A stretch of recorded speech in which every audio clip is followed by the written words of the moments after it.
kita batasi oksigen yang kita hirup karena banyak orang di sini. Tunggu dulu nih Pak. Terima kasih. Pertanyaan. Oke, assalamualaikum warahmatullahi wabarakatuh. Selamat sore ya, menjelang sore semuanya. Mudah-mudahan apa materi yang saya bawa ini semuanya tertarik ya. Amin. Kenapa saya pilih materi ini? Karena kebetulan materi ini saya mengajar tentang advanced chemical tanker. Jadi termasuk di MDJ Cargo, yaitu internasional ya, material dangerous cargo, jadi bahan berbahaya yang ada hubungannya dengan bagian yang handle ya, yang mengangkat, yang melakukan pekerjaan yang ada hubungannya dengan chemical, termasuk farmasi dan kedokteran. Nah, itu. Jadi bukannya gambarnya ini kapal tanker ini kapal berbahaya, ya, dikasih gambar merah.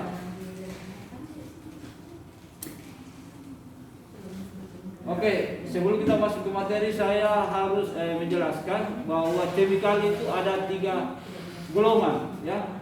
Golongan 3 yaitu chemical natural, yaitu seperti treatment, ya. Seperti kalau air kotor dikasih tawas, tapi tidak terlalu berbahaya ya, pemisah ya begitu. Itu termasuk CPO, ya, crude palm oil. Jadi itu crude palm oil itu ada chemicalnya.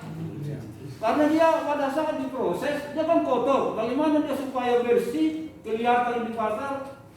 Ya, lupa lagu kan, jadi itu ada chemicalnya Pak. Seperti oli itu mempunyai chemical. Karena oli itu sifatnya bagaimana supaya oli dalam temperatur tinggi dia tidak bisa mudah menguap. Pada saat temperatur dingin dia tidak mudah membeku. Jadi kasih chemical treatment namanya. Ya, itu. Seperti gula ya. Gula, molasis itu aslinya itu Pak merah-merah. Setelah diproses itu dikasih chemical supaya dia putih. Itu kita harus tahu semuanya. Jadi chemical itu golongan 3 itu termasuk golongan 3, termasuk metanol, etanol, ya dipakai kedokteran itu pembersih apa semua itu tidak terlalu berbahaya. Itu chemical kelas 3. Chemical kelas 2 yaitu chemical yang reaktif, pembersih. Yang ciri-cirinya itu acid, ya acid. Bayangkan Pak kalau kita membersihkan itu di rumah seperti sunlight, betapa kotornya itu piring, ya. Kalau dikasih sabun air kan dia reaksi berpisah. Dia rontokkan itu bakteri apa sih yang ada di situ, membersih itu chemical golongan 2, ya. Jadi dia reaktif dan reaktif. Termasuk pembersih WC apa semua itu chemical kelas 2. Ini cuma reaktif, tapi berbahaya juga. Contohnya Pak, kalau misalnya ya ibu-ibu, saya tidak mengajari ya, karena saya di kapal, yang paling saya dapat itu koki. Kenapa? Itu sabun sunlight chemical kelas tinggi, cuma dia tidak ada apa-apanya. Tapi kalau 1 tetes dimasuki ke gelasmu, pasti kau kena kanker. Lama-lama kena kanker. Itu saya dengan Korea, karena ini merusak sel darah. Itu. Jadi itu orang ada chemical kelas 1 yaitu chemical pembasmi, pembunuh seperti cyanida, ya. Cyanida, pembasmi kumbang, itu sangat berbahaya. Yang merusak batu, melunturkan batu, misalnya kita pakai di pengubur apa? Kalau itu dibor itu minyak ke dalam, ada batu, maka itu chemical kita suruh supaya batu itu lunak. Itu chemical kelas 1 yang mengandung reaksi dan mengandung toksik, ya, racun. Itu yang paling berbahaya, itu chemical kelas 1. Untuk itu saya membahas, tolong ditampilkan, muncullah ini namanya Next. teks ini ya, the 8 basic rule for handling chemical cargo for tanker ship. Ini bukan saja tanker, tapi semua yang terlibat di dalam ini harus mengerti bahwa ini dalam aturan ini ya. Next. Ini satu.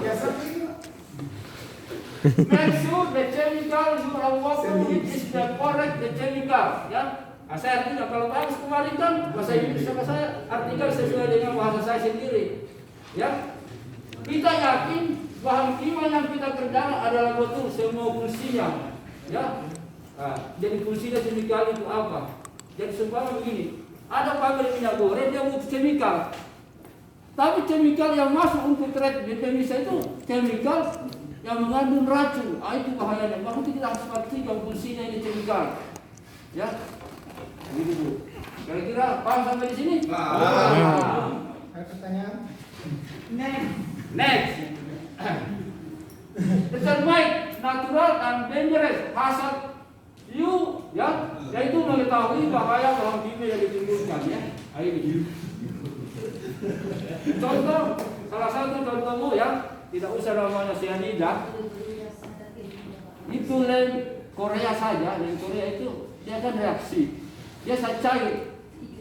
Kalau dia keluar kena udara, dia beku dan sangat panas. Coba perhatikan di rumah, itu kayak api kena kita punya kulit. Nah, itu salah satu contohnya. Itu bahayanya ya, jadi kita harus tahu bahayanya itu chemical. Jangan sampai membuat bagian farmasi salah campur, ya.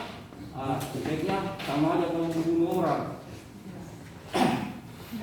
Next, isolate the hazard as must be as possible. Harus diisolasi tempatnya, ya.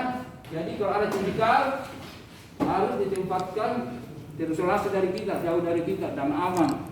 Ya, jangan sampai ada yang salah gunakan. Ini seorang banyak sekarang orang yang menyalahgunakan chemical, ya. Seperti di farmasi ada orang beli chemical, dia pakai, harus ditanya apa fungsinya, ya. Dia pakai bahan bom, macam-macam, Pak Bu, ya. Nah, jadi saya juga ahli kimia, cuma kita harus tahu ini ya, dasarnya yang kita harus tahu bagaimana chemical itu kita harus menangani dalam mengerjakan chemical. Next. Nah ini, next, the protection to the hazard, ya, harus menggunakan alat pelindung diri yang sesuai dengan kualitas yang standar, ya. Jadi kalau kita menangani chemical, terutama di kapal dulu, ya, kadang itu ada pressure karena kita memindahkan chemical ini dengan pompa bertekanan. Jadi kita harus menggunakan alat pelindung, ya. Alat pelindung itu ya standar, ya, seperti kaos tangan tidak boleh berpori-pori, ya, baju atau seperti APD anti covid lah, begitu ya. Berapa pakai pelindung diri dari muka dengan plastik, ya, telinga pakai penutup, nah, itu supaya itu melindungi. Artinya penyakit atau kerusakan yang ditimbulkan apabila kena chemical. Paham sampai di sini, Bu?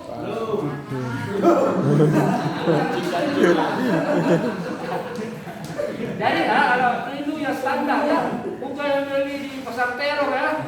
Yang penting murah, jadi ya tidak boleh pori-pori walaupun bahannya dari mana, yang penting tidak boleh pori-pori, ya. Ayo. Next. Next, the chemical has not changed its strength or composition. Jadi kita harus pastikan bahwa chemical ini harus ditahu komposisinya dalam keadaan tertentu dia bisa berubah dia punya komposisi, Bu. Jadi ada chemical itu misalnya chemical A dengan B, kalau dia berdekatan dia berubah komposisinya, ya, reaksinya berubah, bisa rusak. Dan kalau chemical sudah rusak itu tidak bisa lagi diproses. Tidak bisa lagi diproses, ya. Nah, seperti kalau minyak masih bisa diproses, ya, dimasak, direndam, kalau itu tidak bisa karena sudah rusak. Mohon suaranya. Sombongnya. Supaya semangat kan?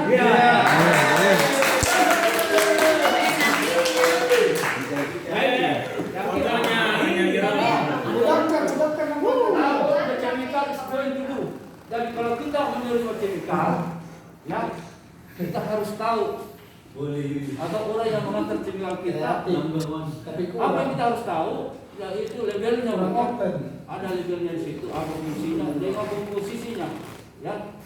Terus diperiksa dia punya segel. Kenapa dia bisa segelnya? Jangan sampai chemical ini sudah dia suntik, dia tukar, ya. Itu bahaya. Kalau bahan kedokteran, lantas ada yang antar itu ada orang mau dikerjain. Misalnya satu rumah sakit bisa mati orang semua kalau ya. Ini misalnya chemical untuk obat ini kalau sudah terbuka leukemia segel, itu harus diperiksa. Ya, itu maksudnya. Ya. Next. Now, how to spot condition the code lead to hazard situation? Mengetahui penanganan pada saat terjadi kebocoran percikan yang bisa melukai badan. Ya, jadi ini PSA, masuk ke PSA di sini. Ya, ya. Kalau kita kena chemical, apa tindakan yang kita harus lakukan? Karena chemical Bilas. paling simple, Bilas. air tawar, water ya. Ya. Jadi kalau baju kita kena harus dilepas. Ada dengan tutup tidak boleh lagi. Ganti baju. Kalau muka langsung dicelup sebanyak mungkin. Jadi saya pernah praktek di rumah ya. Saya lagi iritasi mata saya karena kebetulan anak saya itu kan ya dokter ya. Jadi ada 2 obat. Satu obat tetes mata. Ya itu. Karena sudah malam, Tertukar. saya tidak baca. Itu apa? Ya. Itu kan. Nama sudah berapa? Kalau sudah mata ini sudah diirasi, apalagi faktor U ya, umur. Saya tetesin, langsung terbakar saya punya mata. Karena saya tahu ini, saya mau buka saja sedikit mata saya terbakar. Jadi saya duduk, saya langsung celup mata saya ke dalam ember. Berkali-kali berapa menit, karena saya tahu lama-lama saya tidur beberapa jam itu saja tidak sembuh begitu. Nah, itu cara penanganannya ya harus tahu. Kalau misalnya chemical ini ya, kalau chemical ini terjadi kebocoran, artinya kececeran, cara penanganannya itu kita pel ya, ambil sabun. Itu gambel tidak boleh kita keras ya, tidak boleh. Jadi kita ambil namanya kalau di kapal ada namanya oil dispersen. Neos. Nah, itu oil dispersen bu, chemical juga.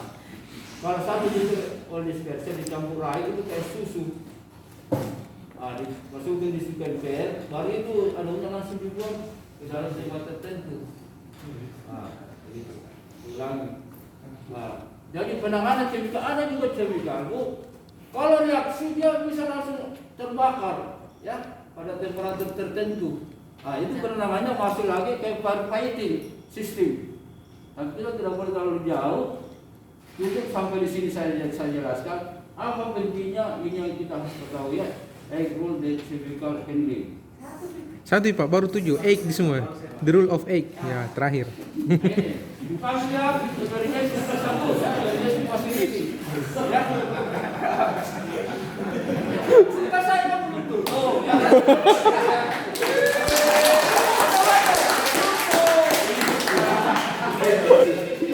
Harus familiar ya. Familiar apabila terjadi keadaan darurat dan fasilitas yang digunakan, ya. Fasilitas apa yang digunakan? Ya, kalau kita kena chemical, itu sudah tersedia di kapal ya. Itu ada penawar ya, ada apa namanya, termasuk paling simpel itu air ya, air kalau kena chemical. Jadi harus ada penanganannya yang khusus, tidak boleh kena chemical ya langsung digosok aja begitu ya. Iya.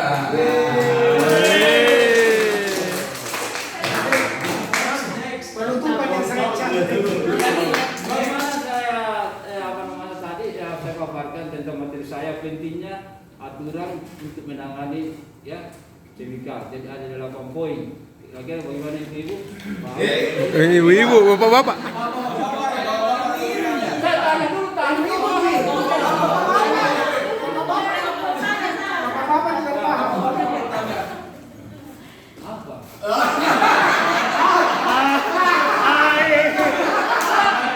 Semangat Dari 8 item yang Anda sampaikan tadi itu, saya tidak melihat adanya ESDS. Jadi di kapal chemical itu Material data biasa ada ESDS. Mungkin Bapak-bapak MSDS. tahu tuh kayak Ada SMDS, Pak. Jadi Anda cuma menyampaikan bahwa chemical data ada datanya. Ya.